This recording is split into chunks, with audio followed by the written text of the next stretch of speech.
chest and hopefully delivering the goods. If you enter into the fashion of the fields, you want to be a winner, don't you? Well, I want to ask you more about that, because unlike Melbourne Cup Day at Flemington, which seems to have got a bit sozzled and sloppy, everyone in the photos today from Addington is looking very sharp.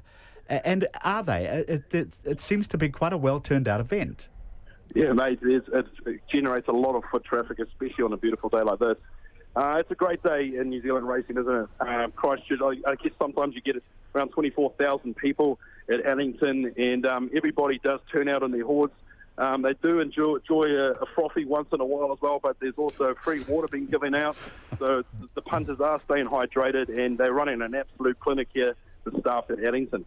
A frothy once in a while, you put that very delicately. And can you give us your expertise? I think many people know that Lazarus is a huge hot favourite to win the Cup. Why, Ant? And will he necessarily win? He's 100%. I'll chuck the mortgage on it. That's me, though. Wow. 30 from 35 starts, I think he's won 30 of them. It's a very well-renowned horse, and he'll run well today at Addington. He's never actually been over... Sure, odds at $1.30, but $1.30. You know, that boasts why he is the favourite. He's never actually been overtaken in a race, I read. Yes, that is correct. Wow. So once he starts well, you're chasing the back of his hooves, and yeah, I think that's why he's just very well backed and very well respected in the racing community. If you weren't allowed to bet on Lazarus, Ant, what is any other horse that might have a show? Oh, geez. Oh, that's the problem where I haven't studied the form well enough to give you an odd like that or who to bet on, but my money is on Lazarus all day. All right. In fact, the house. I'm going to put a bet on right now. That sounds pretty confident. I've read the form, and that's the only one that stands out. Nothing really ever comes into question. If I had to go for a place, though, Dream About It would be up there. All right, thank you for those tips, and thank you for your time. I know the race is getting near. Appreciate talking to you, Ant. Thank you. So that's Ant Neatle at Addington, and the Rolleston-based training partnership of Mark Purdon and Natalie Rasmussen have 4 runners in the race, including Lazarus. He's doing well for a horse that's come back from the dead, hasn't he? Nice. Yeah. 780 kgs of chicken thighs, 340 dozen oysters, 650 kgs of ribeye steak, 48 champagne hams delivered to the racecourse overnight and this morning. You see, you need to be there. You need to go to the races. That's what you need to do. It is really fun. I do guarantee it is fun. Parental leave before we go. Labor, I haven't got much time to talk about it, but it came through this afternoon, Labor saying no to allowing both parents to take paid parental at the same time. Well, we think it's said no. And as we know, it's going up to 26 weeks, and there's some slight confusion about whether it's been ruled out or not. Would you like to see both parents allowed to take paid parental at the same time, both of you? It did make it so much easier. I just remember what it was like when I had my, small children were small. So, I don't know, we could make it work. That would be fantastic. All right. I'm a yes with that. You're a yes with that. Great to have you both on the panel. Catherine, always a pleasure. Thank you. And Damon Celesta, thank you too. Whawhatai, and we will be back tomorrow. Thanks everybody, and checkpoints very shortly with Guy and Espina.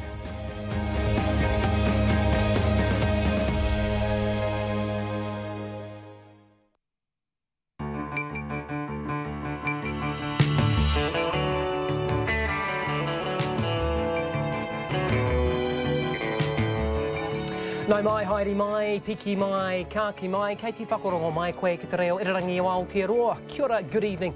And welcome to Checkpoint. I'm Guy and Espina. Tonight, a Kiwi security guard who worked on Manus Island says the men held there were responsible for up to 8 acts of violence a day while he was working there, and he's urging Prime Minister Jacinda Ardern to withdraw her offer to take 150 refugees from the detention centre. His call comes as trans-Tasman tensions flare up again after media reports Australian authorities have intercepted 4 boats bound for New Zealand, and that the people smugglers are being emboldened by the new government here. Labor promises to scrap sanctions for beneficiaries who don't name the father of their child. We dig for details from the Minister. And the sweet taste of success, a crowdfunding campaign to buy a chocolate factory in Dunedin. RNZ News at 5. No, my haere mai, good afternoon. I'm Paul Brennan. The Prime Minister, Jacinda Ardern, is rejecting any suggestion the change of government has led to New Zealand becoming a soft target for people smugglers. An Australian media report, quoting unnamed sources, says 4 boats bound for New Zealand have been turned back by the Australian authorities. The Courier Mail newspaper says crime syndicates have become emboldened by the left-leaning government. While at the East Asia Summit, Ms Ardern's been pushing for Canberra to accept New Zealand's offer to take 150 asylum seekers from Australia's offshore detention camps. Ms Ardern could not say whether the story represents pushback from Australia as a result of that pressure in the form of a strategic leak. But she says New Zealand plays its part. We have been involved for a number of years as a country in working alongside Australia and trying to stop people at the source from risking their lives and trying to make that journey, and we will continue to do so. New Zealand's policy in that regard has not changed. Jacinda Ardern. The United Nations Refugee Agency is urging Australia to accept New Zealand's offer. Meanwhile, refugees occupying the shut-down detention centre on PNG's Manus Island say they are having problems getting water. About 400 men have been refusing to move to alternative facilities on the island since the camp was closed 2 weeks ago. Yesterday, staff from the PNG Immigration Department entered the centre to destroy tanks the refugees were using to store rainwater. There was a similar raid last Friday. And Jacinda Ardern will be telling the Philippine president there have been too many killings in his war against drugs. The Prime Minister will meet Rodrigo Duterte later this evening after the East Asia Summit finishes in Manila. Since taking office in 2016, Mr Duterte has led a crackdown on crime and encouraged vigilante killings of those involved in the drug trade. The police say they have killed almost 4,000 people in operations throughout the Philippines. Ms Ardern says she will urge the Philippine president to carry out an inquiry into the high numbers of deaths. Thunderstorms have brought lightning strikes and heavy rain to the Auckland regions and have caused fire and flooding. Emergency services have had multiple call-outs to deal with the effects of the wild weather this afternoon. Jessie Chang reports. Fire and Emergency says there have been at least 6 scrub fires in South Auckland caused by lightning strikes. Heavy downpours have also flooded shops at the Takanini Village shopping centre, and alarms have been set off by thunder around the region. Further north, the rain hammered through a part of the roof of the Honey Centre in Warkworth. Its duty manager, Ali Barch, says it was the heaviest rain she had ever experienced. We had two heavy downpours, but the second one was torrential and our roof didn't cope very well. The weight of the water just was too much and it came through. NIWA forecaster Chris Brandolino says Warkworth and Whangarei have had some of the biggest downpours, with Whitianga receiving 29 millimetres of rain in 1 hour. And for that particular location in Whitianga, that is the wettest 1 hour in November. Mr Brandolino says the weather should ease tonight, but the North Island could see a repeat performance tomorrow. Ko Jessie Chang, aho. And a car has hit 2 children and a woman near a school in West Auckland. The police say they were called to the incident on Sturgis Road in Henderson at about 3:15. The woman is in hospital with moderate injuries and the children have been taken to Starship Hospital with minor injuries. Sturgis Road is blocked. The repair bill to fix a big sinkhole in the Auckland suburb of Newland has more than tripled to $15 million. Heavy rain washed away the footpath and damaged the main road through the town centre in March. Some business owners say the repairs, due to be completed in February, have put off customers and are struggling to survive.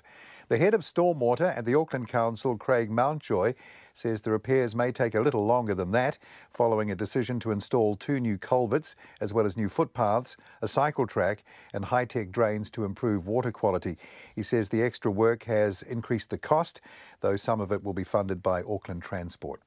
It's 5:05.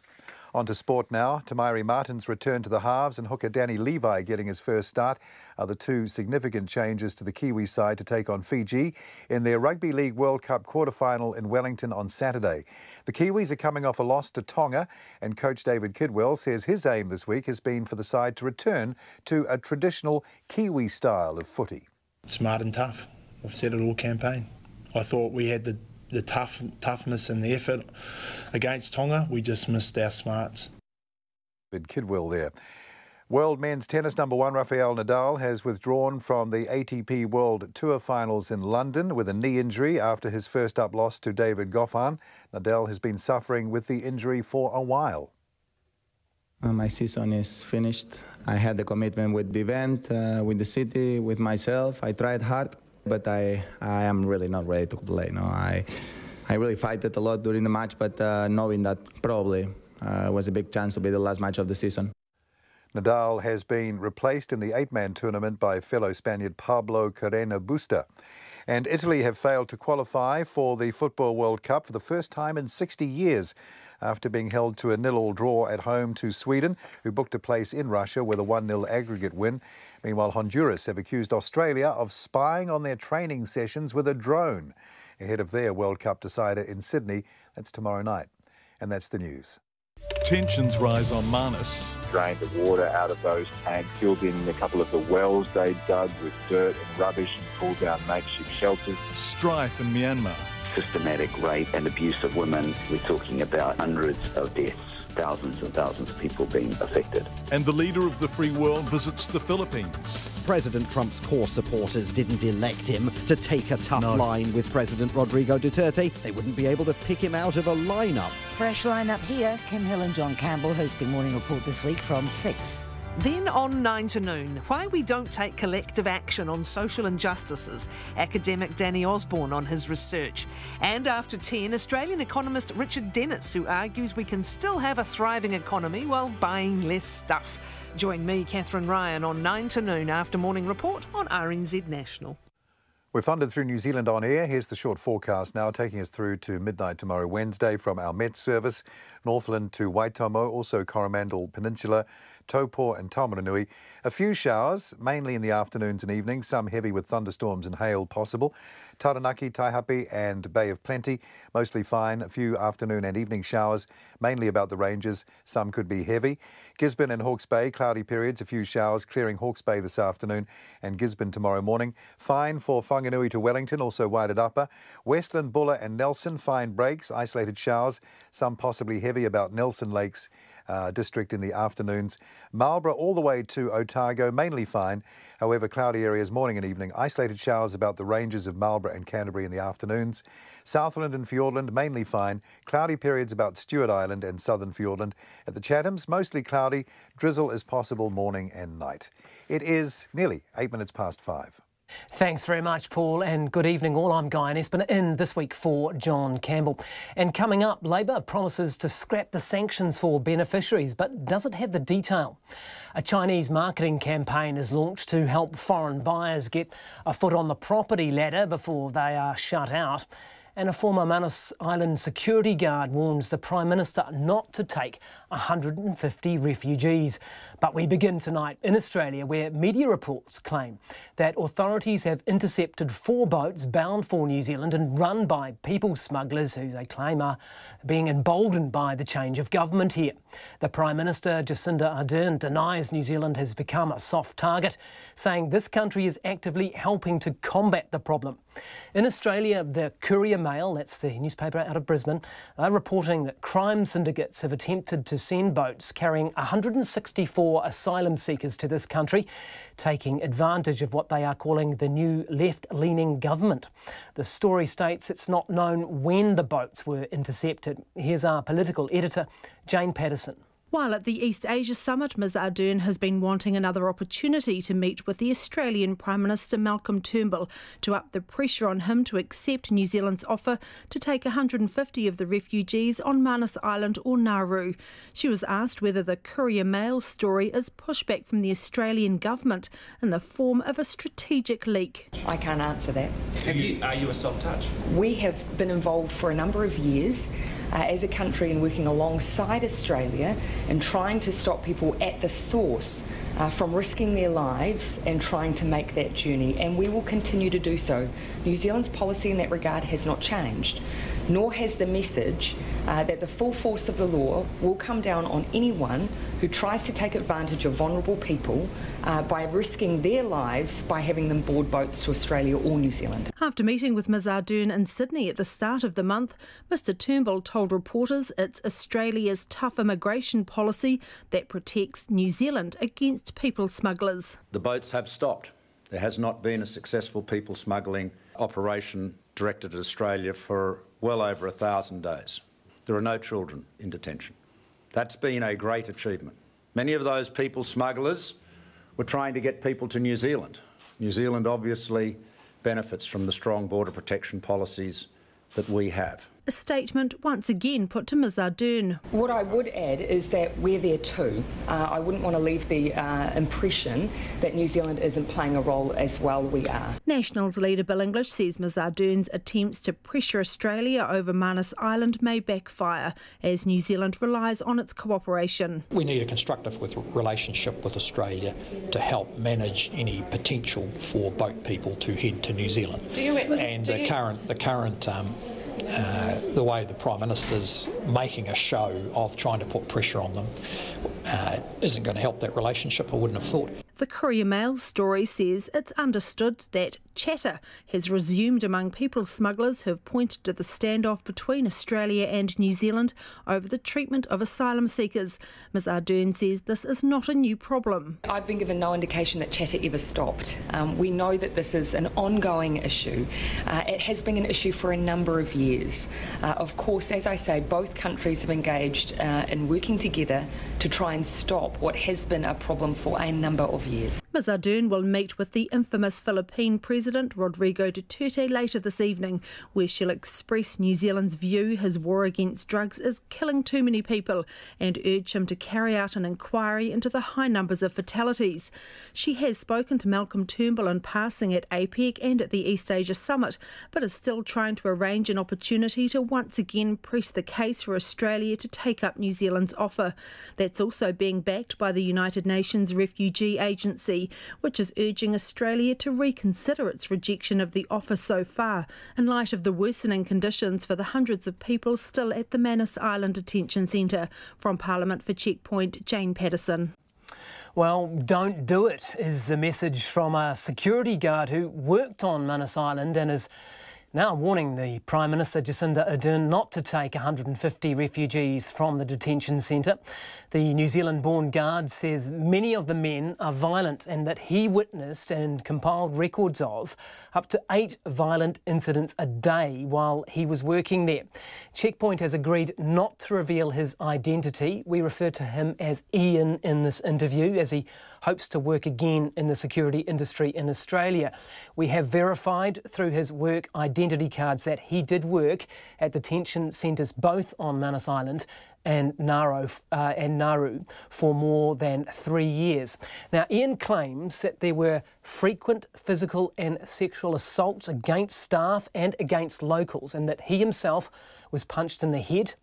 He also says that reports of poor living conditions at Manus while the centre was open, it's closed now, this is while it was open, he claims that they have been exaggerated. These people had air-conditioned containers, which housed 4, which incidentally were the staff quarters prior to Manus reopening, after the contract changed hands.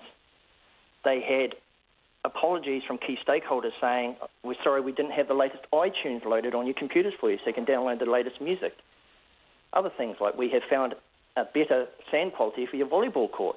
You've got staff over there who are struggling to get Wi-Fi, stay in contact with their loved ones, which was stated would be held accountable in the contract. Yet these people get 3 meals a day, classes, English lessons, exercise, fishing excursions, and yes, as I said, they were incarcerated, but poor treatment, definitely not. By the staff, no. And out of frustration, well, one has to ask, that's all well and good, but why did they leave their families, i.e. women and children, behind and venture to the other side of the world, trying to make a better life for themselves and disregarding their families? According to media reports, 6 of the men have killed themselves over this time. Why would they do that? I couldn't honestly tell you that. I mean, yes, I'm aware they have. When I worked in Nauru, they did also. But there's different circumstances. Some people believe there's no hope. Some did it for martyrdom. I can't honestly give you a reason for that, and I'm not going to speculate. No, fair enough. But you're saying your main point is that their conditions were good. Yeah, absolutely. The conditions were not that bad. A lot of it's been highlighted by the media after they have taunted the locals. The locals have reared up, and of course they've managed to film it on a camera phone and then send it out saying they fear for their safety. There are numerous refugees who have integrated into the community. One is now married a local woman with 2 children and is quite happy in PNG. it can't be that bad if people are willing to do that. OK, well, this comes up now especially because the New Zealand Prime Minister, as the previous government did, is offering to take 150 of these refugees, and it seems like the pressure is mounting on Malcolm Turnbull to perhaps accept that deal. What are your thoughts about the offer? I think it's a diabolical offer. We have more than 150 homeless people on the streets, low-income families that could do with the help from the government, not these people who have come across the world, dumped all forms of identification in an attempt to hide their criminality. I mean, you've got some 161 offences which have been reported by the Papua New Guinea authorities to the Australian authorities since October. I mean, do we want these kind of people in New Zealand? I most certainly do not. I'm not a racist, I'm not culturally biased, I just do not like the criminal element trying to get a backdoor into a country. So what would you say to people who said, look, these are genuine refugees, many have fled from war-torn countries, and New Zealand should open its arms and help these people out and give them a fair go? What would you say to them? I would say to them, straight up, as a member of the general public, would you be happy if a paedophile was released from the prison and became your next-door neighbour? 9 times out of 10, someone's going to say, absolutely not interested. I would say to them, where's the difference? We know what these people are capable of. We know there's footage on hard drives that they've got of child pornography, etc. They are not the calibre of people you want to come into a country to try and re-establish themselves.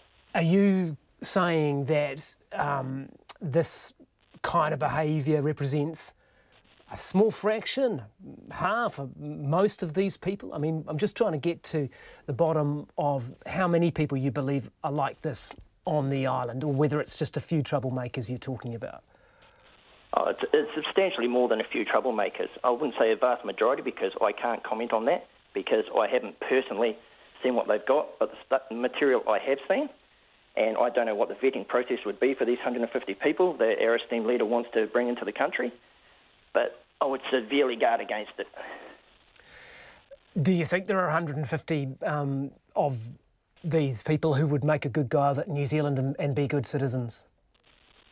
Not the ones that have remained in the centre that are fearing for their safety. They're fearing for their safety for a very good reason. They are the ones that have caused all the problems in the local community, antagonising people, luring children. Those that have moved on obviously don't have an issue with the local population. Those people, they could, but again, it opens the back door into Australia. And if that happened, you would be looking at irreparable damage done to the special category visa deal between New Zealand and Australia, which would affect a lot of people. And the example that many might think back to in New Zealand was the Tampa refugees who came to New Zealand. Now, many of those people have done great things in New Zealand. There have been many media reports about some of these young people who went on to work for Treasury, to play football at a high level in this country and really contribute. Now, I don't know any of the people on Manus Island, obviously, so I can't make a direct comparison, but isn't it a fair one possibly to raise that, you know, when we have taken people that Australia has refused to do so under similar kind of circumstances, they've gone on and contributed to the country? What's not to say that these people couldn't do the same? Well, there's nothing to say that they couldn't do the same, except most of the refugees that have come to New Zealand via legitimate means, or as you said, New Zealand took instead of Australia, there's a reason why they were quite easily able to transition into New Zealand. These people have no documentation. They dump everything at sea to hide whatever it is they've done in the past. I mean, you get the 2 men who were arrested for sexually assaulting a 10-year-old local girl. One killed himself in the jail. The other one, as far as I know, is still alive. Again, those people have transitioned out into the community, quite possibly not a problem, but the ones that remain would be a major issue. I just finally want to concentrate on the evidence that is there. Now, you worked for, I believe, what is pretty much a year and a half on Manus, was that right? Yeah, that's correct. Is there documented evidence of these kinds of assaults and criminal behaviour, if you like? Was there body armour, camera footage, that sort of thing gathered, and if so, why hasn't it been released? Yeah, absolutely. Body cameras were worn by emergency response teams. Every time there was an incident that escalated, it was activated. I actually dealt with a lot of it. I didn't see the footage. All I did was store it and document it. It was passed on to a higher authority. same as a multitude of incident reports, and we are talking mountains of paperwork. Now, where that is, I can only speculate, is with Australian Border Force, and you would be lucky if it sees the light of day. Do you reckon you'd know roughly how many incidents we are talking about? Not even close, I'm afraid, Guyan. But you're saying, you know, 10, 20, 30, 40. I mean, you're not talking about a few isolated ones. No, I'm probably talking about 7 or 8 a day. 7 or 8 a day? Yep. Incident reports coming with behaviour, threats to staff, attempted illegal activity, even, you know, verbal assault on key stakeholders. Yeah, absolutely. I'm talking a day. I'm not saying this is 10 a year. Yeah, so, yeah, hundreds and hundreds then. Oh, absolutely. So just finally, what is your message to Jacinda Ardern? She's due to again meet Malcolm Turnbull on the international stage in these Asian meetings that the leaders are engaged in. What is your message to her? My message to her would be, do not pursue this any further. The calibre of people that she wants to bring into the country are not what we want. Yes, we've had refugees make a great life for themselves, as you've already stated. These people are hiding their criminality behind loss of documentation, and if she continues to push the issue, I would not be surprised if Malcolm Turnbull slammed the door on New Zealand and said, well, if you're going to accept these people, all New Zealanders coming to Australia will now require a visa. Those on special category visas over here, like myself, who have come here to work, will find themselves in dire straits, and it cannot be good for either country. That is Ian, a former Manus Island security guard. And after 6 tonight, Zach Fleming talks to a former Tampa refugee about her life in New Zealand since she arrived as a 12-year-old 16 years ago now. We'd love to hear your feedback on this issue. You can text us on 2101, you can tweet us at Checkpoint RNZ, Facebook us, Checkpoint with John Campbell, or email checkpoint@radionz.co.nz. Well, Labor will make good on its long-standing policy to scrap the sanction on beneficiaries who don't name the father of their child. But the how, the when and the how much of these changes, well, are still pretty much up in the air, as are the wider ramifications about the child's right to know who both parents are. More than 13,000 solo mothers are affected by the sanction, which can see their benefit cut by more than $20 a week per child. Earlier this afternoon, I spoke to the Social Development Minister, Campbell. Well, it wasn't our policy going into the election, and basically we've not been presented with any evidence that the sanctions have helped achieve their original purpose. And the people that have been punished over the years because of the sanction are largely women and their children. So this is an issue that we want to address. When I look at the law, and this is Section 70A of the Social Security Act, there are already considerable exemptions for parents who don't want the other parent, and it usually is women, who don't want the father named. And they include that the children would be at risk of violence, or they include that there is a likelihood of there being dramatic consequences on the children, or if the child was conceived as a result of incest or sexual violation. A number of quite broad exemptions to this. So why do you need to do anything at all? It's been inconsistently applied, and there's lots of feedback that we've received to support that that is the case. But my major concern is that the number one reason why a parent chooses not to name the other parent has been because of family violence. And we don't want to doubly punish these women and their children because we're demanding something of them, which is still happening in many instances. So rather than muck around with that, our decision was to repeal that section. OK, but as I look at the law, Section 3, it says that one of the reasons for an exemption is, and I'm quoting the law directly here, the beneficiary or any of the beneficiary's children would be at risk of violence if the beneficiary carried out this naming. So there's already an exemption in law to do that. As I said, it's been applied inconsistently. Some women don't want to say to their caseworker that they're in this position. And so, rather than muck around with this, we're just saying repeal the section. OK. When I look at how many people got exemptions under the numerous clauses for exemption, it's something approaching 3,000 people a year. So there are a considerable number of women who are using these exemptions. Could you not just ensure that the department fixes up any inconsistency here? Do you really need to legislate? There's actually almost 18,000 children that are affected by the reductions, and I think that's the consideration that needs to be made here. If we're going to take our policy around reducing child poverty seriously, then this is one of the many ways in which we can address that.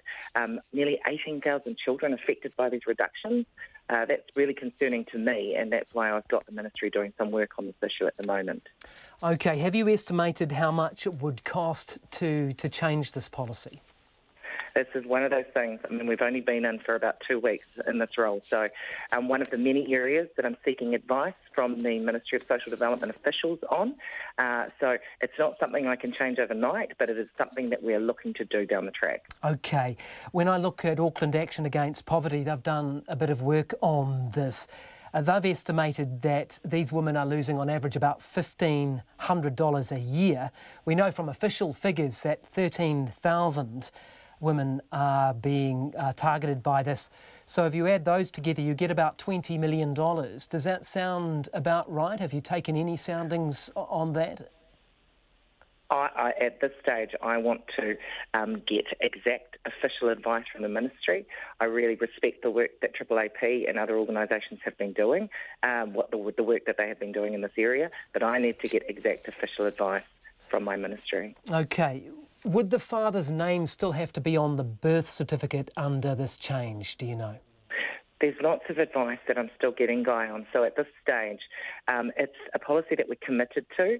The how and the when are all things that are unconfirmed, and all of the detail around it, as I said, is still being brought to me with regards to the advice that I'm getting from Ministry officials. OK, but as you say, it was in your policy in the election campaign. You've obviously thought about this for some time. It's been an issue raised in the public arena for some time. Do you know whether the parent, if known, would still have to appear on the birth certificate? This is a policy that, yes, we campaigned on, but in terms of the detail, Guy, it's only now that we're privy to a whole lot of information and advice. For sure, but what do you think, though? Do you think? So I understand that. I need to be given the time to collect that information. But what is your thinking on that? What is your thinking on whether the parents' names should be on the birth certificate?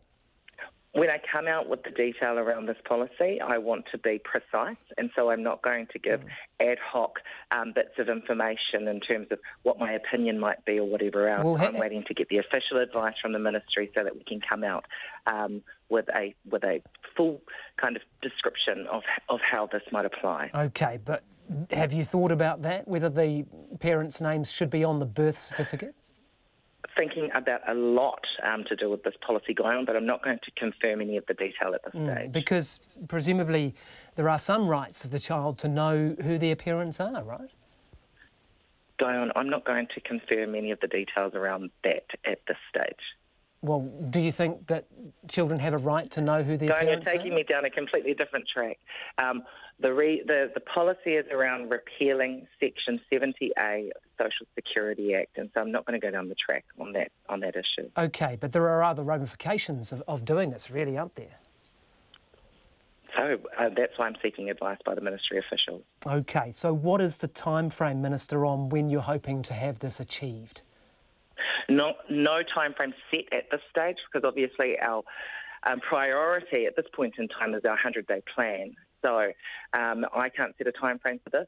At this point, all I can say is that the Ministry is doing some work behind the scenes for me on it. Right, so you've instigated that. There is some policy work in train, and then you have to work up a cabinet paper, but no timeline as yet. No. That is the Social Development Minister, Campbell. I spoke to her a little earlier this afternoon. Let's change tack now, change pace. A crowdfunding campaign to buy a chocolate factory in Dunedin is celebrating after raising $2 million in less than 2 days. The Pledge Me project to buy out the boutique chocolatier Otago Chocolate Company, or Ocho, was launched yesterday morning. The campaign, remember, was born out of the closure of the city's Cadbury factory and an unsuccessful attempt by the community to buy it. Otago Southland reporter Ian Telfer was there for the celebrations. The champagne was popped and chocolates handed out as the Otago Chocolate Company, Ocho, hit its pledge goal of $2 million this afternoon.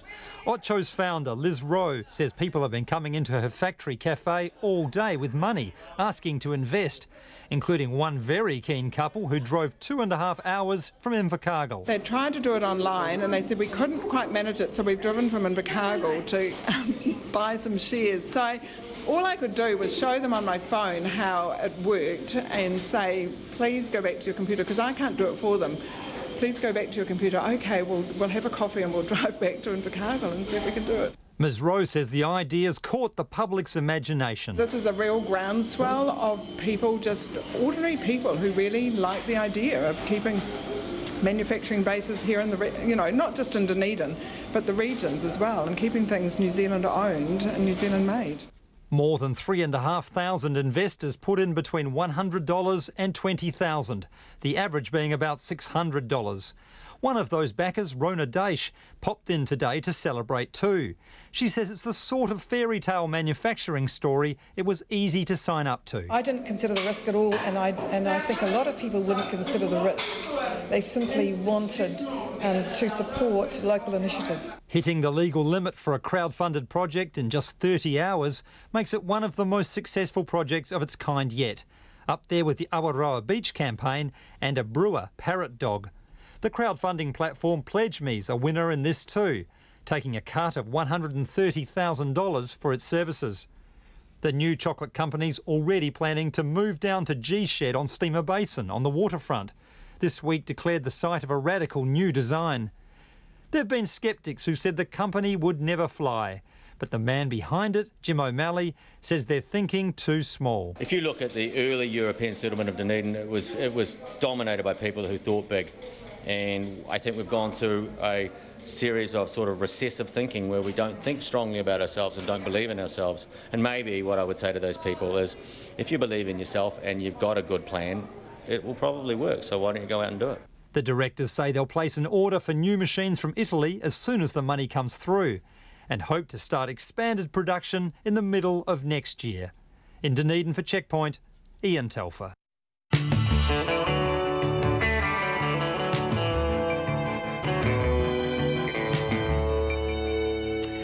Well, you're with Checkpoint, and coming up, a sinkhole this size of a rugby field forces some businesses in the Auckland suburb of Newland to shut up shop. And a Chinese marketing campaign is launched to help foreign buyers get a foot on the property ladder before they are shut out. First, here's Paul Brennan with the headlines. Thank you, Guyon. In our headlines, a security guard who worked on Manus Island says New Zealand would be unwise to take refugees from the detention camp there. The Prime Minister, Jacinda Ardern, has reiterated the offer to take 150 refugees from Manus and Nauru, which was made earlier by the previous government.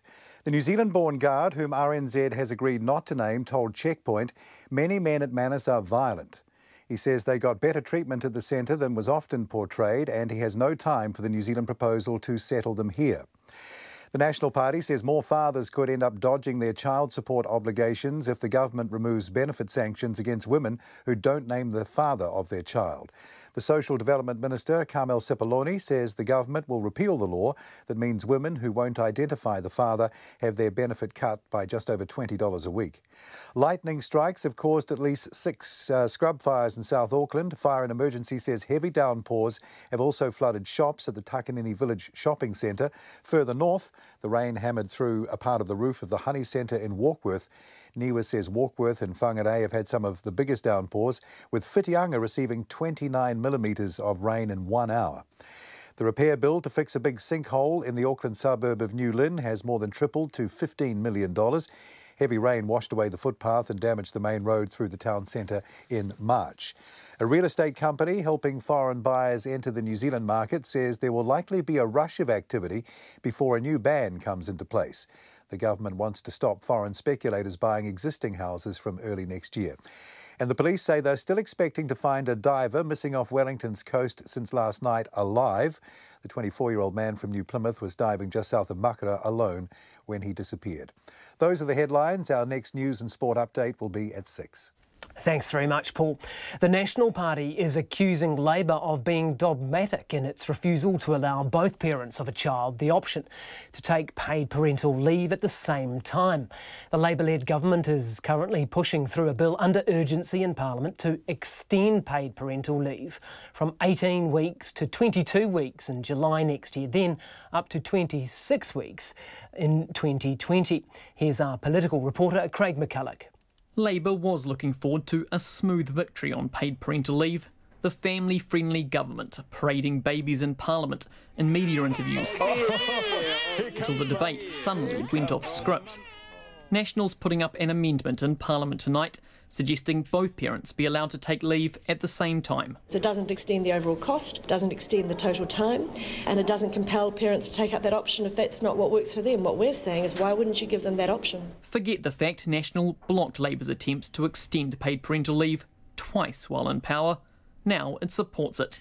And Amy Adams thinks the policy should be more flexible too. I can think of so many situations where people have had twins or they've had premature babies or they've got older siblings, and actually what they need most at that time is perhaps the opportunity for both partners to be together for a short period of time, to bond and to work with each other. She says she can't see why Labour would reject it, but that's exactly what it will do. The Workplace Relations Minister, Ian Lees-Galloway, says the change could end up shortening the total time spent on leave with the baby. Two parents could have 13 weeks of paid parental leave together rather than 26 in total. Now that is an interesting idea, but the purpose of our bill is to extend the period of paid parental leave. The National Party's proposal would reduce that, so it really does not fit within the scope of our bill. Rather than admit they missed a critical way to give parents more flexibility, they would rather be dogmatic about it and insist that there's nothing to see here. But Labour's not ruling it out altogether and says it wants more time to consider the ramifications. I am absolutely keeping the door open to a conversation with the National Party around these issues. It's possible, it's likely that we'll come back and look at this again in the future. Indeed, one of his fellow MPs, Willow Jean Prime, a new mum, is open to the idea. That is one of the most challenging times as soon as mum has given birth, and I know in our own situation that was a time I really appreciated having my husband there. That suggests the idea will rear its head again. National, or even the government, could put it up as a separate piece of legislation. Atu i te whare parimata mō te hōtaka o te ahiahi ko Craig McCulloch. It's an interesting one, that one, isn't it? Let's turn now from politics to business. And Jonathan Mitchell joins us. Good afternoon, good evening to you, Jonathan. The insurance company, Tower, they've more than halved their annual loss. Evening, Guy. Yes, it's been a busy year for Tower. They continue to be hit by complicated and protracted earthquake claims arising from the 2011 Christchurch earthquake, and it had a couple of unsuccessful takeover bids, one from the Canadian company Fairfax Financial Holdings, more recently Suncorp Australia, which was turned down by the Commerce Commission. But yes, the full year loss reduced from $20 million to $8 million. It's beefing up its balance sheet by raising money, tens of millions of dollars. That's to help sort out those earthquake claims and also upgrade their ageing IT infrastructure, which they've talked about a lot over the coming years. The Kaikoura earthquake a year ago today, that cost Tower around $4 million.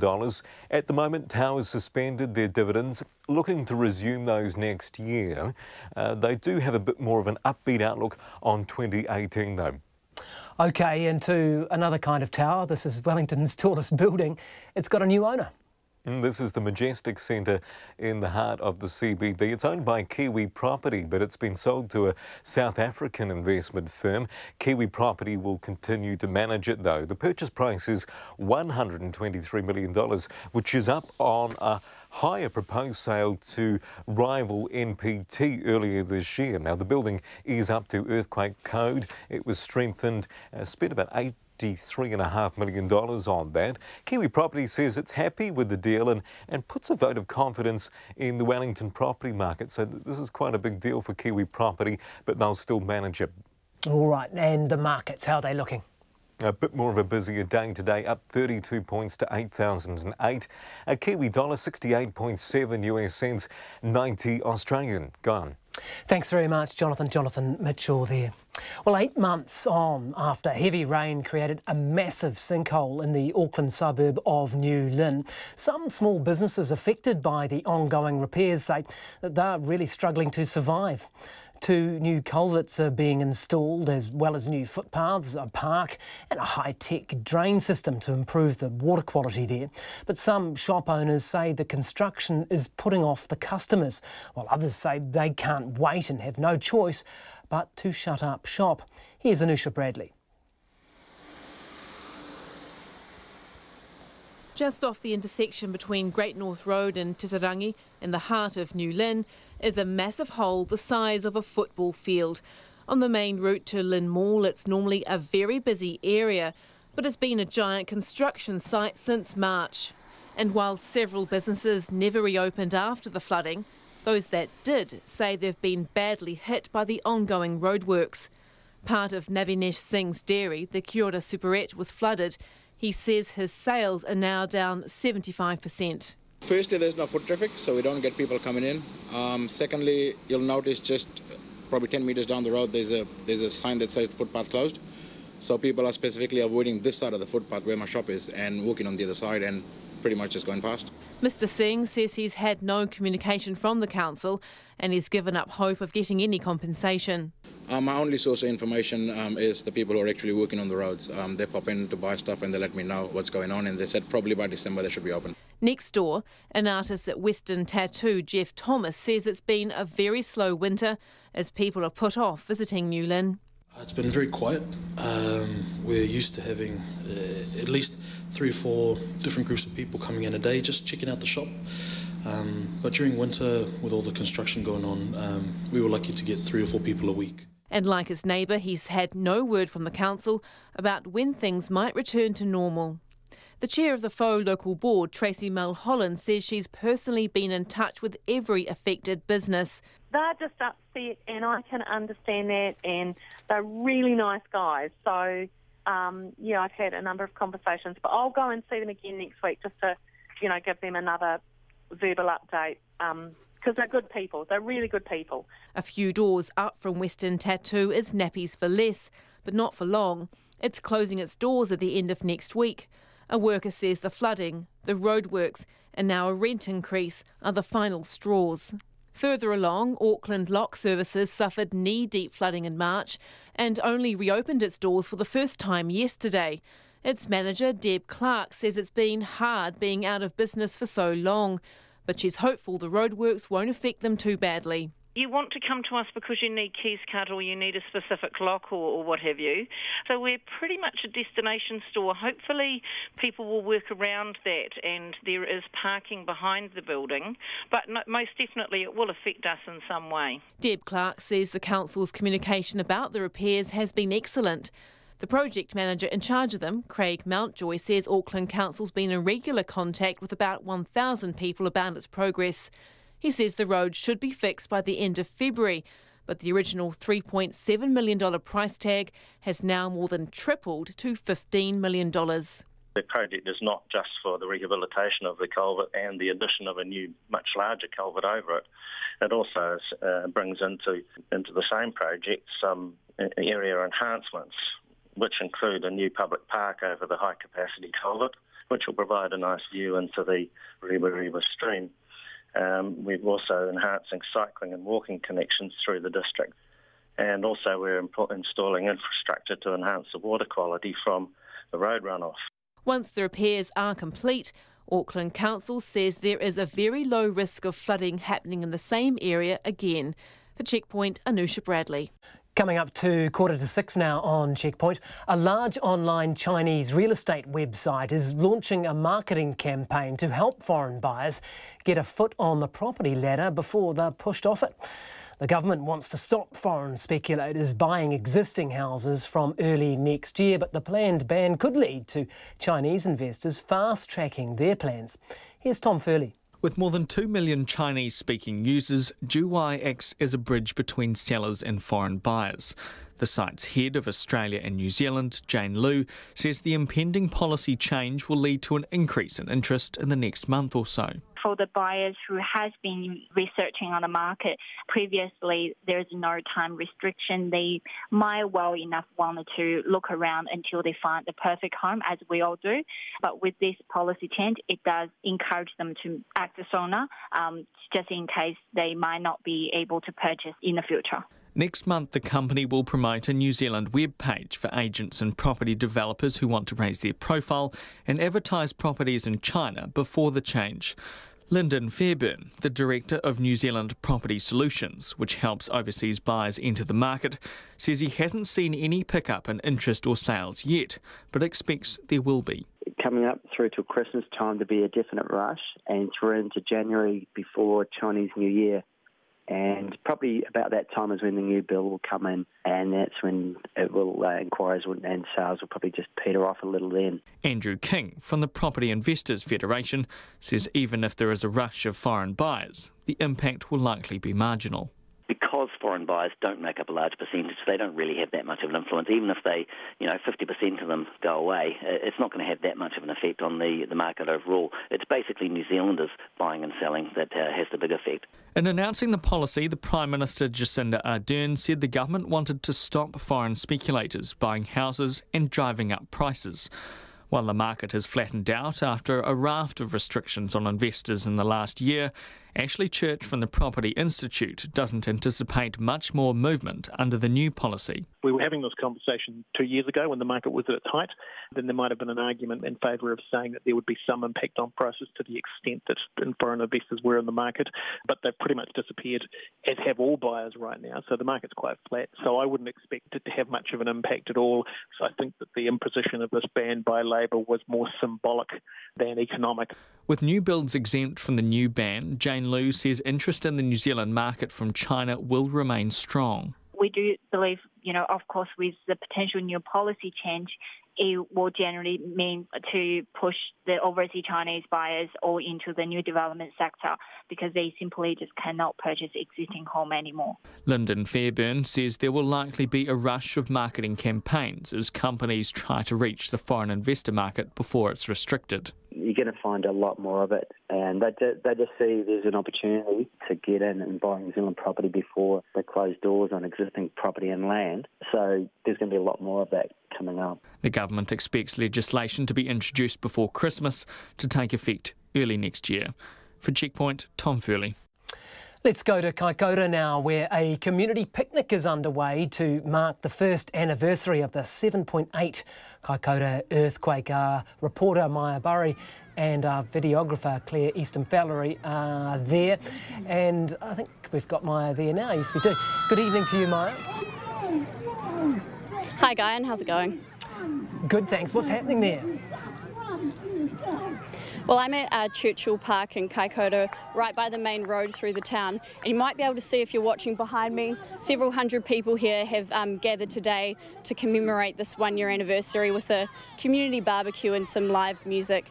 Safe to say this event 1 year on is still very fresh in people's minds. It caused billions of dollars of damage, and speaking to people today, people who lost their homes, people whose businesses have suffered, stories of survival really. And one of those people that we spoke to today is Miriam Guthrie, and here's some more of her story.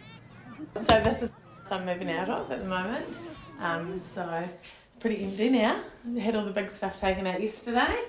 So this was all the downstairs living and then upstairs. Miriam Guthrie is packing up all of her belongings inside this Kaikoura rental property. She has been given notice by her landlord to leave the home and has until this Friday to move out.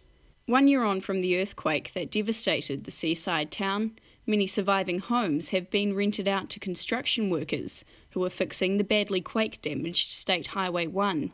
Ms Guthrie says finding another place to rent in town has been near impossible, and now her only option is to close her hairdressing business and move to Christchurch. I have been offered, you know, like caravans and house buses and things like that, but I'm probably, I just wanted a long-term home, really. You know, the real estates have been fantastic to look for things, but everybody's sort of just offering 6 months at a time and things like that, but I just wanted a home. Ms Guthrie says the past year has thrown up so many different challenges for her when experiencing the quake was already difficult enough. And you were in this house when the earthquake hit? Yes, oh my God, that was terrible. Yeah. Can you describe what it felt like? No, not now. It was really bad. I was upstairs here and there was just broken stuff everywhere. Ms Guthrie says she moved back to Kaikoura because she wanted to be with her parents, who are both sick. It is tough because I don't really want to leave them, but now I haven't got, you know, a home to be in. So, yeah. But I've got to do what's best for me sometimes. Yeah. And kind of Christchurch is looking like the best option unless a great house comes up in the next month or two. In the Huranui, Kaikoura and Marlborough districts, more than 120 buildings were red-stickered because of the damage. The small Huranui district township of Waio, with a population of around 300 people, has the greatest concentration of those damaged homes. So this is the back door and right there was a chimney. And Waio resident Kim Smith is showing me around her partner's red-stickered home. Ms Smith says when the quake hit, part of the ceiling gave in, the chimneys toppled down, and the house was shunted off its foundations. She says they are trying to repair the house, but because it has asbestos, getting people in to help has been difficult. Just waiting, you know, it's like snail trail. No one seems to want to come round and have anything to do with us because of the asbestos. So we're sort of being left to our own devices, which has been really hard. I asked Kim to show me where she and her partner have been living for the last year while they wait for the house to get fixed. Yeah, we've been living in the bus, which is down here. You just watch your step. She leads me to a blue and white bus at the back of the property. It's cold and shady here, but Ms Smith says they have to be as far away from the asbestos as possible. Inside the bus, it is tiny and cramped. Ms Smith has to duck her head to move around. A mattress is squeezed into the back end of the bus, and in the front there is only room for a small stove cooker. There's a shower down the back, that's why the bed's all up. And this is our space. Horrible, you know, a whole year. And what was winter like in here? Freezing, damp, wet, over it. And this is our home for a whole year, yeah. We look at that house and it's just horrible, you know, and we can't go anywhere near it. And no one seems to want to do anything. And it's like we're just left on our own. Ms Smith says she can't wait for the day she gets to move out of the bus and back into the house, but she worries that still may be some time away. For Checkpoint, Maya Burry. Thanks, Maya, and we will hear more from Maya from Kaikoura later in the program on Checkpoint tonight. Let's head overseas now to the US, where another woman has come forward accusing the Republican Senate candidate Roy Moore of sexual assault. Beverly Nelson says the former judge attacked her in a car park when she was a teenager in the 1970s. He has denied similar claims by other women, but there are now growing calls for him to withdraw his candidacy. The ABC's Eliza Borrello reports. First it was Hollywood, now the sexual assault spotlight has shifted to US politics, and centre stage is the Republican Senate nominee for Alabama, Roy Moore. His latest accuser is Beverly Nelson, who says she met the former judge while working as a teenage waitress. He came in almost every night, and he would stay until closing time. He sat at the counter in the same seat night after night. One night after her shift ended, Beverly Nelson says Mr. Moore offered her a lift home. She accepted, saying she trusted him because of his position as the then district attorney. I thought he would get on the highway, but instead he drove to the back of the restaurant. He stopped the car and he parked his car in between the dumpster and the back of the restaurant, where there were no lights. Alarmed they weren't heading for her house, she says she questioned what Roy Moore was doing. Mr. Moore reached over and began groping me, him putting his hands on my breast I tried to open my car door to leave, but he reached over and he locked it so I could not get out. Beverly Nelson says she was worried Mr Moore would rape her and a struggle ensued, but she eventually fought him off. He said, "You're just a child." And he said, "I am the district attorney of Etowah County. And if you tell anyone about this, no one will ever believe you." She says she didn't immediately disclose what had happened to anyone, but had to actively cover it up. My neck was black and blue and purple. In the days following, I covered the bruising on my neck with makeup. Beverly Nelson is the fifth woman to accuse Mr Moore of sexual misconduct. 4 others spoke to the Washington Post last week. In a statement released before Ms Nelson's press conference, Mr Moore called the claims against him a witch hunt, saying he has never had any sexual misconduct with anyone. Support for his candidacy inside the Republican camp is fraying. Earlier, the party's Senate Majority Leader Mitch McConnell said he believed Mr Moore's accusers. Or do you believe these allegations to be true?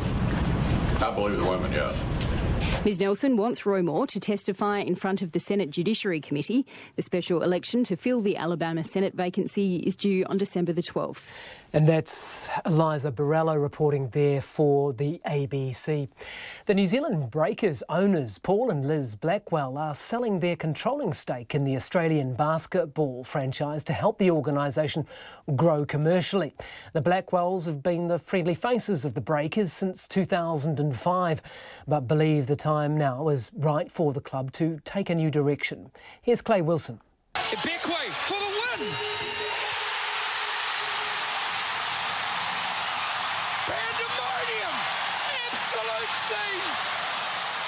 When Auckland supermarket owners Paul and Liz Blackwell took over the Breakers back in 2005, the club didn't have a title to their name. Now it has 4. The Blackwells had a strict no dickheads policy at the Breakers as they aimed to build a franchise that put culture before commercial success. It's safe to say they've achieved that beyond their own expectations, but Paul Blackwell says it's now time for someone else to have their say on the club's future. We've been challenged by the NBL to grow in our commercial league. It's a skill set that we don't really possess in the leadership for Dylan and the organisation, and we think that's needed now to add. The club has been on the lookout for new investors for a while, but the Blackwells will stay on until the end of the season. Between now and then, they want as many potential investors as possible to come forward. There may not be an owner, there may be a number of investors put together, a syndicate, and that's great. We've got a person helping Dylan with this, putting this together. And so we're open to all sorts of things, but we don't want to define that. We don't want to get in the way. We don't want to limit this club's growth. Reports across the Tasman this morning say Australian Football League clubs are interested in investing in NBL franchises. While Breakers General Manager Dylan Boucher wouldn't admit any AFL clubs have come forward, he says there's already been plenty of interest in the Breakers. There's been no secret that that we've been looking for new investors, and there's been a lot of people coming forward. And I guess today is about saying to other investors out there that there is potential to come in with this group, and I think right now is the perfect time. The Blackwells say their greatest highlight will be when the Breakers win their 5th title at the end of this season, and their predictions may not be far off. The team leads the competition with 8 straight wins. For Checkpoint, Clay Wilson. Couple of minutes to 6 now. Let's get to some of your feedback, because there has been an avalanche of feedback since we ran that interview with Ian. This is the former security guard who worked on Manus Island, also worked on Nauru, and he was warning, wasn't he, Jacinda Ardern, not to take refugees from the Manus Island Detention Centre. This one in from Jenny, who says we should not take a single one of these men from Manus Island. The PM has no right to say that we should.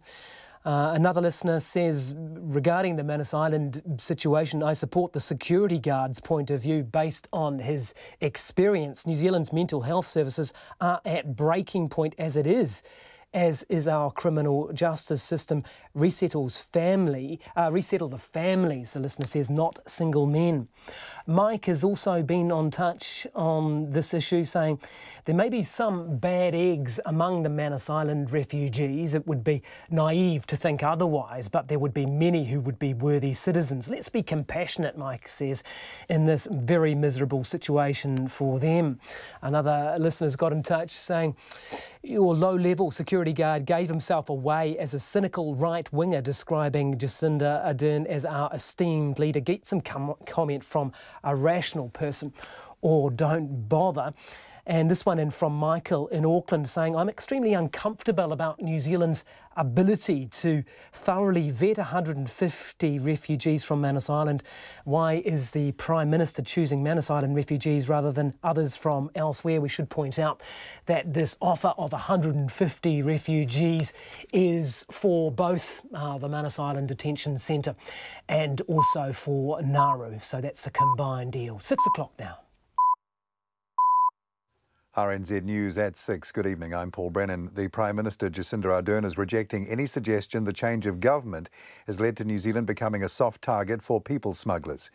An Australian media report says crime syndicates have tried to send boats carrying 164 asylum seekers to this country, taking advantage of the new left-leaning government. Here's our political editor, Jane Patterson. While at the East Asia Summit, Ms Ardern's been pushing for Canberra to accept New Zealand's offer to take refugees from Australia's offshore detention camps. She can't say whether the story represents pushback from Australia as a result of that pressure in the form of a strategic leak, but she says New Zealand plays its part and is working alongside Australia to prevent illegal arrivals to either country. National says this country relies on Australia's cooperation to help protect it, which Ms Ardern's show over refugees could compromise. From Parliament, Jane Patterson. Meanwhile, a security guard who worked on Manus Island says New Zealand would be unwise to take refugees, refusing to leave the now shut camp there. The New Zealand-born guard, whom RNZ News has agreed not to name, says many of the men are violent. He says they got better treatment at the centre than was often portrayed, and he has no time for the government's proposal to settle some of them here. I think it's a diabolical offer.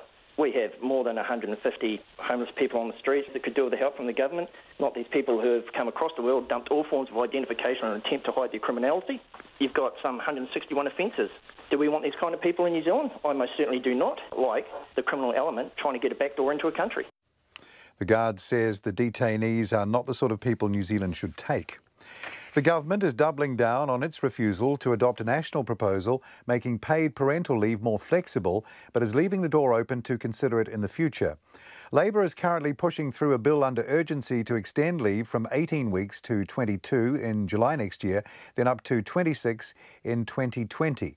National will also put forward an amendment suggesting that both parents be allowed to take leave together. But the Workplace Relations Minister, Ian Lees-Galloway, says that could actually be detrimental for babies. Two parents could have 13 weeks of paid parental leave together rather than 26 in total.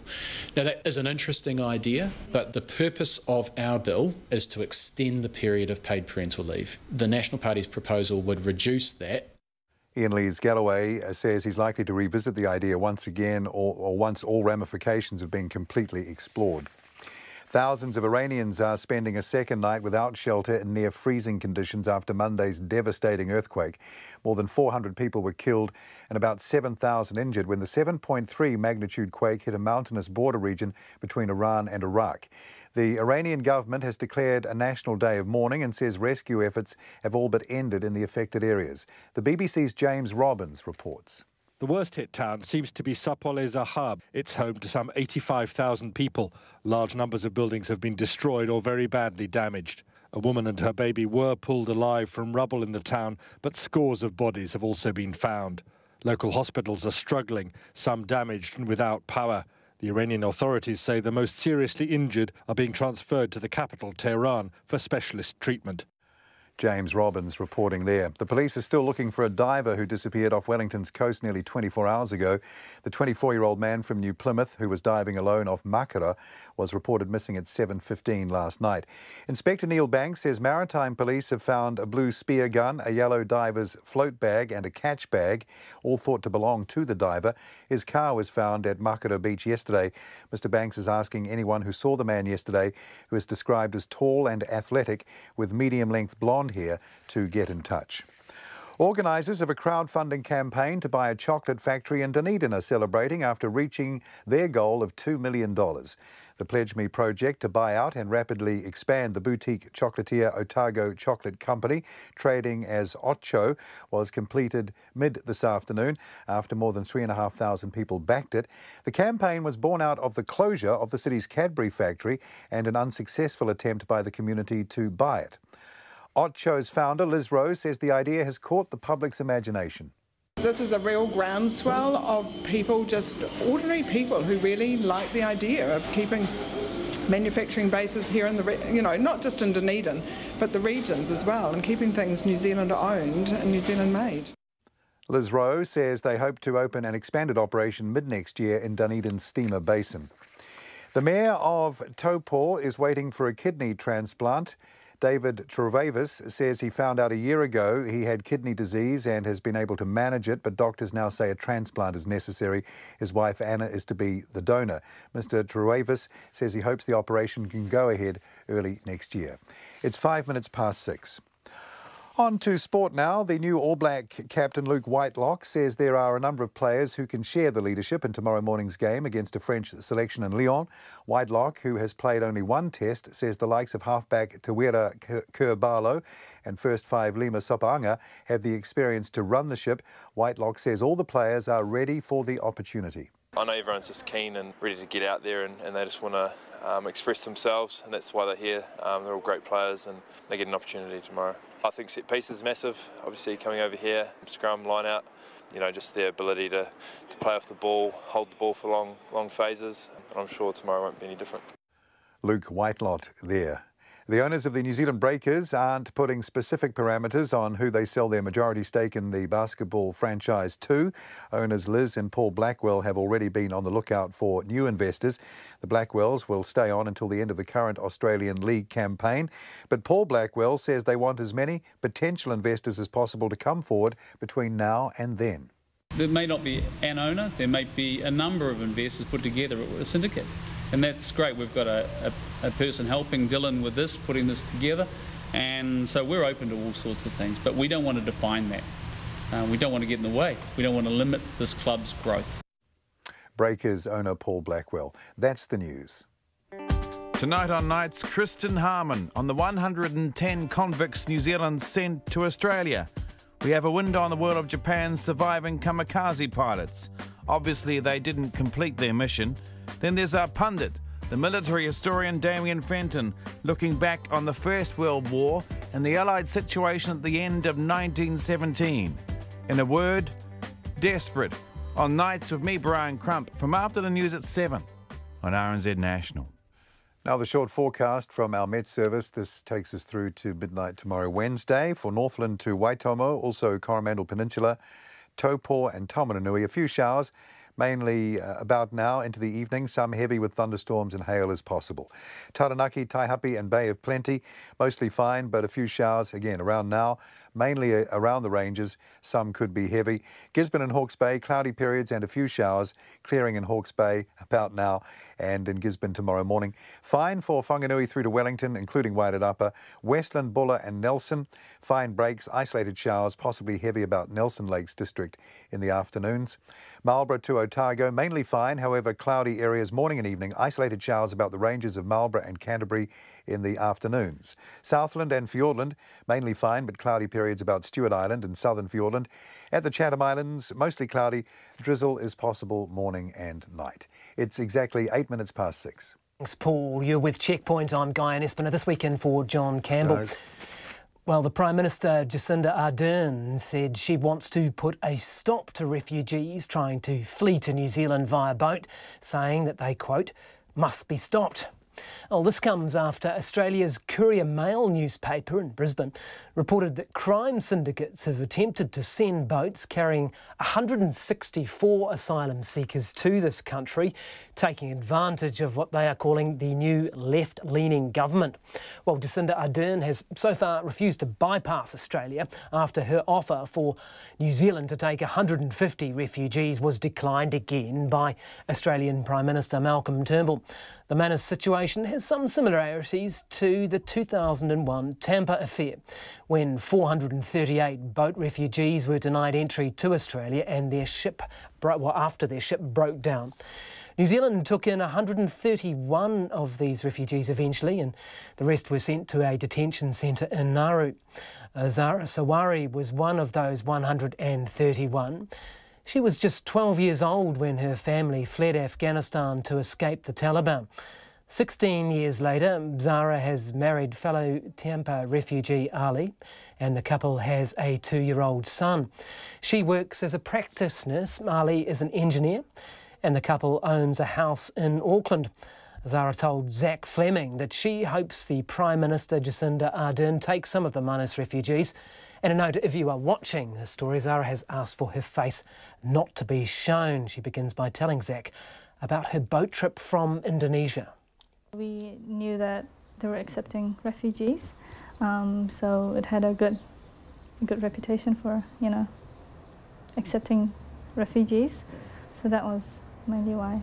When you're 12, you kind of trust your parents intimately, right? I mean, right. As a 12-year-old, you go, okay, Dad says that we need to leave, so we need to leave. And you don't really question it. Is that kind of how it was? Yes. Yeah. That's how it was. I mean, obviously there was the danger. I did understand, what was going on.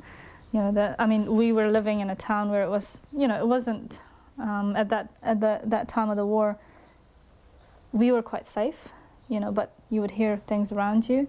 But so our area was safe, but we did hear that, such and such was going on around us, and so the fear was there that someday they would come to our town as well. So Yeah, you just don't want to take that chance. No.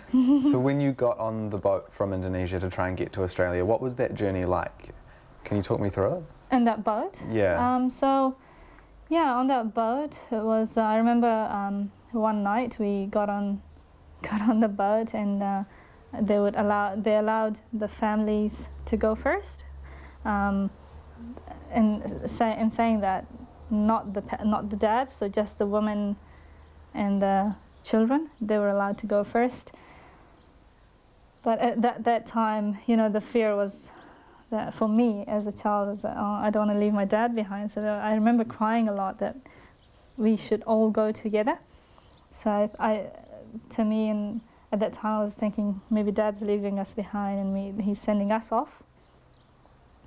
But I remember going into the boat and it was quite dark. You couldn't see anything, and I could. What was that like as a 12-year-old? Like, what were your parents saying to you? I think it was, now that I think about it, it was quite scary, but what got us through was my parents' attitude. They were, I remember the people were crying around us, and there were quite, a lot of seasickness and all that. But my mum never stopped smiling. She was always smiling, because how the boat was rocky, and when it was rocking, when it was going up, it was we were moved to the other side, and then the other way around. Like a washing machine. Yeah, that's right. So I remember my mum using one of her scarves to tie our arms to the boat, to the side of the boat, so we wouldn't get smashed, smashed around. It's good ingenuity. Yeah. So I do remember that. And how long were you in that situation for, of the boat not working? I think it was a couple of days. Yeah. So morning, day and night, and it would get so dark at night.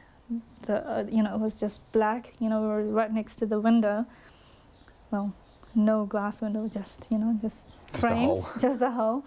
And you look outside and you can see nothing. It was just pitch black, and that was scary for me. I remember that I used to get scared. You must feel quite alone in the middle of the ocean. Yeah. I don't want to lump you into a category or anything, but you're kind of like a success story, right? For anyone who says that refugees are anything negative, right? I mean, you've come to New Zealand and I'd like to think so. You're a New Zealander, right? Yes. Would you have any advice for the new Prime Minister, Jacinda Ardern, and how to approach situations like she has with Manus Island at the moment, for example, or any ones in the future? Well, I think what the government did with accepting us was, I think that was a life-changing decision for us. You know, that it completely changed our life in terms of, you know, getting us the life that we're living now. So I'd you know, from our perspective, it'd be great if that opportunity came to others as well. So I think if Jacinda Ardern could accept more families, refugee families, that would be, you know, an advantage to New Zealand as well. You know, yeah, that's what I was going to ask young you. families, you know, they do well. I mean, when you bring young families to New Zealand, the kids especially, they do well. From our group, all the kids have done well, and they're contributing to the New Zealand society. Do you have a reason why you think that might be? Why refugee children might it's just even do better? knowing that, you know, they having lived a life that was full of struggle. You know, when you come to here, you think, you know, all you got to do is grab the opportunities that are provided to you. You know, and I guess for me it was also the I just had this motivation of going on and not giving up easily. So yeah, I think it's just the strive. Sounds like I could have learned a lot more as a kid from you than you could have me, to be honest. Yeah, I guess.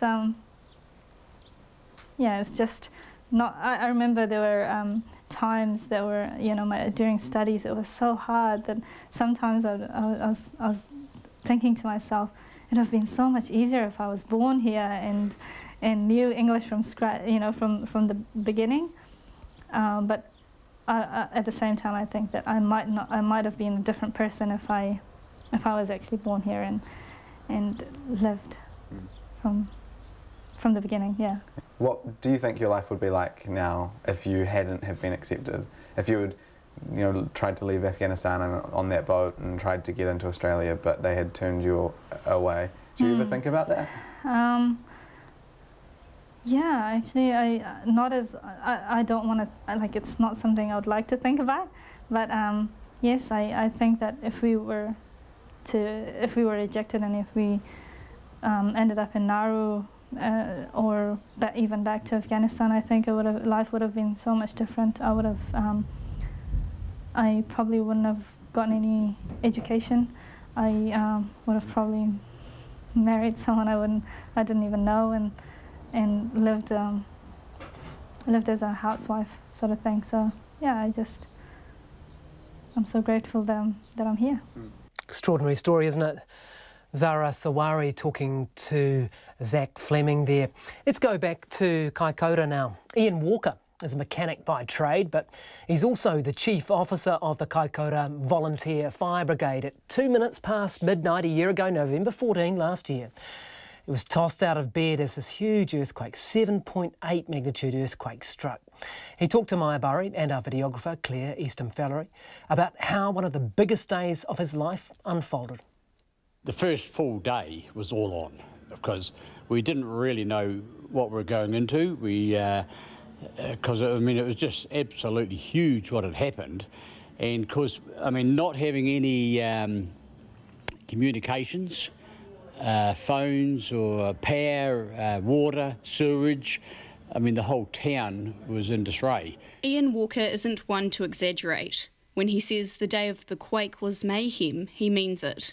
Bridges were broken, roads were unusable, slips had come down, the coastline had been thrust upwards, and people needed help. In the first 10 days after the earthquake, Mr Walker says the Volunteer Fire Brigade received 580 calls for assistance. A lot of welfare calls. There was, we had fire calls, you know, we had NVAs, we had chimneys to remove, roofs to secure, you know, just general work of what happens in an earthquake. One of the first places where Ian Walker and his team were called out to help on November the 14th was the Elms homestead. Located near Kaikoura, the historic two-storey home built in the 1870s collapsed in the quake, killing Louis Edgar. Mr Edgar's wife Pamela survived the collapse of the family's home and managed to escape, But his 100-year-old mother Margaret was trapped. Ian Walker recalls arriving to the scene and the rescue and recovery effort that followed. Well, the house was collapsed, and of course we had to make sure things were safe.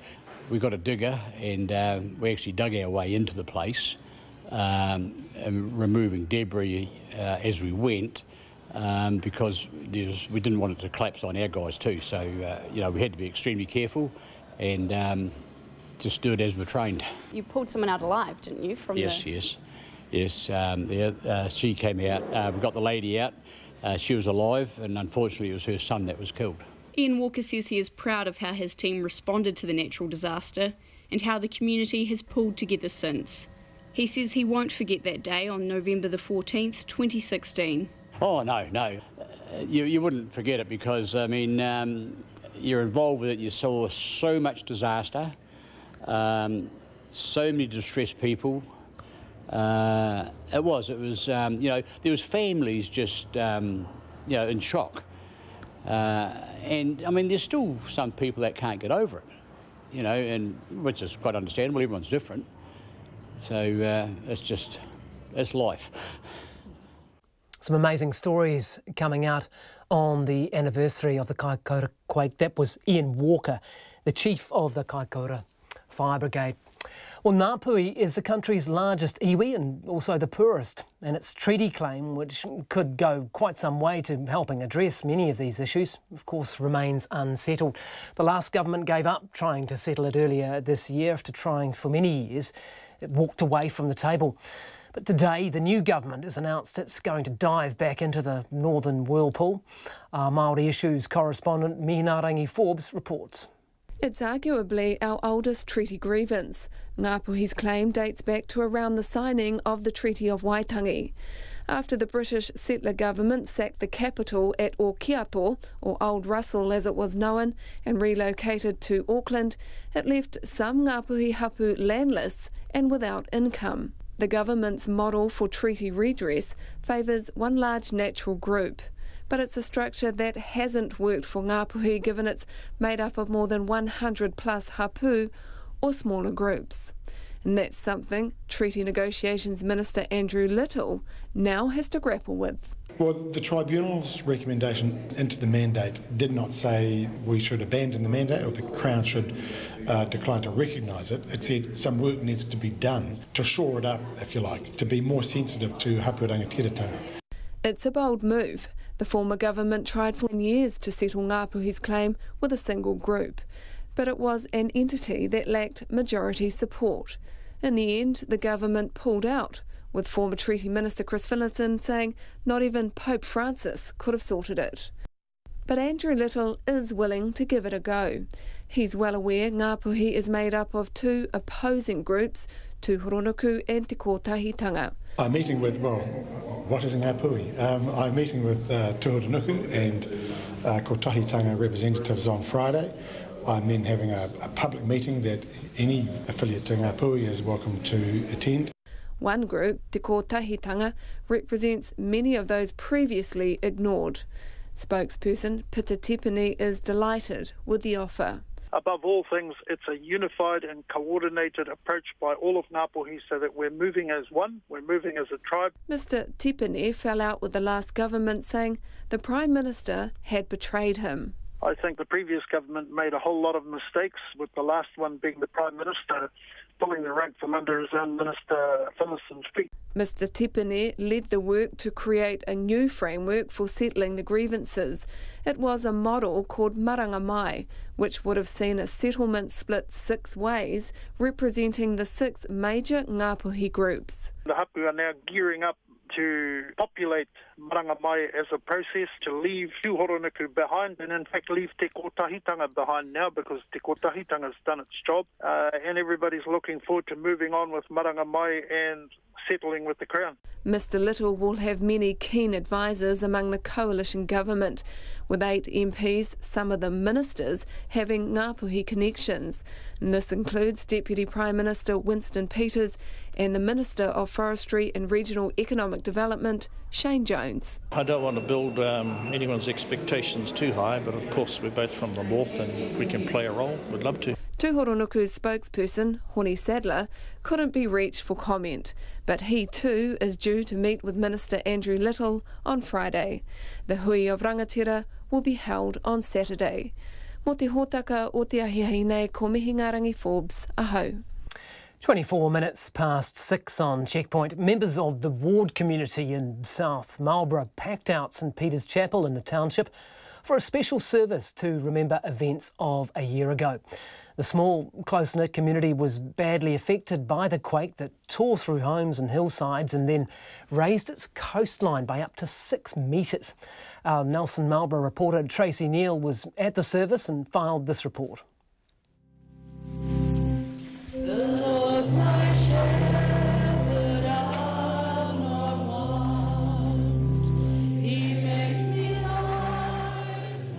It was a quiet reflection from a community that's been reluctant to make a fuss. More than 200 homes in Ward and nearby Seddon were damaged in last November's magnitude 7.8 quake. Anglican vicar Dawn Donalda says unlike the cracks mended in some of the buildings, there are cracks in the community that may never heal. They've been careful for the most part to hold back from criticism or blame. They've really worked hard to look at the positive side. I just admire them so much. The Bishop of Nelson was at the service. Richard Eleanor spoke of the special resilience of the Ward and Seddon communities. When something really tough happens in life, we can either get bitter or better. I think the Ward community has been amazing. I think it's been an inspiration to see them coming together and working together, but there has been pain there.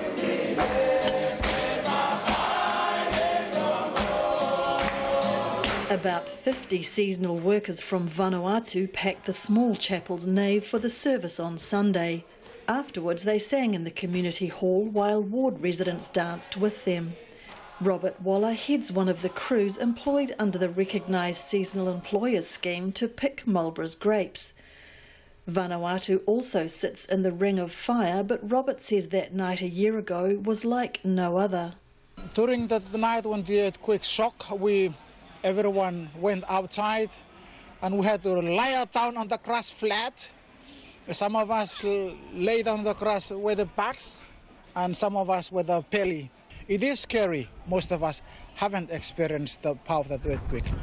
Sally Peter says the glue that held the community together in the immediate aftermath has started to come unstuck. Some residents are still living in their caravans while serious illness has afflicted at least 5 people in the small town. Mrs. Peter says winter in their cracked and broken Cape Campbell farmhouse was challenging.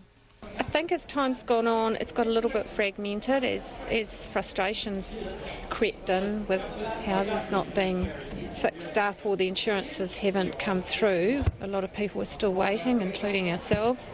She says EQC's handing of insurance claims to private companies has worked well for some, but not all.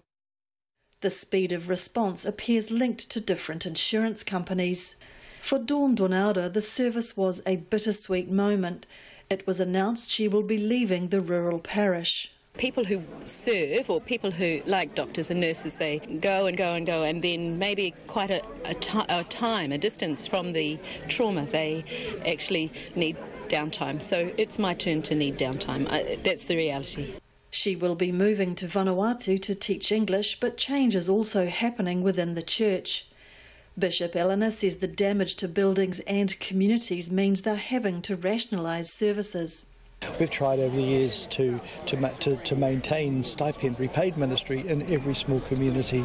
We'd love still be able to do that, and the Anglican Church is going to have a very strong presence still, but what that looks like, it's up to the local community.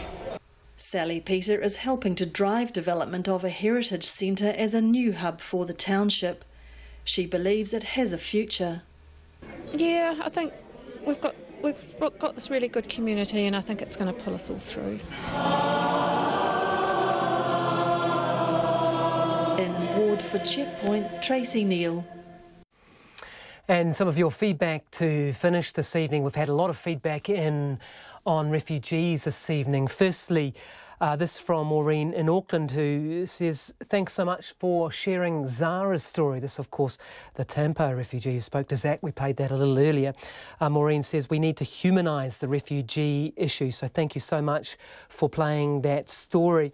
Also, a lot in on Ian, the security guard who has worked for nearly a year and a half at Manus and 3 years at the Manus and the Nauru detention centres. A lot of pushback on his views, although some support too. This one in saying Ian clearly has no clue about asylum seekers, what they have been through or other countries' obligations under the Refugee Convention. Though this one in from Nick, who says, hey Guy, and let's forget the mad men on Manus and let's help the women and children on Nauru instead. We'll finish with this one from Jan, who's got in touch with us saying, as the mother of a young New Zealand man who is on the brink of being granted Australian citizenship after 12 years over there and never put a foot wrong, I strongly object to Jacinda Ardern's naive and thoughtless posturing on refugees. If Australia reacts to this backdoor entry by closing the door on people like my son, I will never forgive the Prime Minister, says Jan. Well, thanks for all your views and thanks for watching or listening or however you engage with us this evening. You can hear all the highlights on Late Edition at 10:15 this evening, or check out our stories, of course, on rnz.co.nz. That's Checkpoint for this evening. Time for RNZ News headlines at 6:30. The Prime Minister Jacinda Ardern is rejecting any suggestion the change of government has led to New Zealand becoming a soft target for people smugglers. Meanwhile, a security guard who worked on Manus Island says New Zealand would be unwise to take refugees from there, saying many are violent. The government is doubling down on its refusal to adopt a national proposal making paid parental leave more flexible, but is leaving the door open to consider it in the future. Thousands of Iranians are spending a second night without shelter in near-freezing conditions after the devastating earthquake. A popular music festival held across the country over summer, the Winery Tour 2018, has been cancelled. And organisers of a crowdfunding campaign to buy a chocolate factory in Dunedin are celebrating after reaching their goal of $2 million. Those are the headlines. Our next news and weather update will be at 7.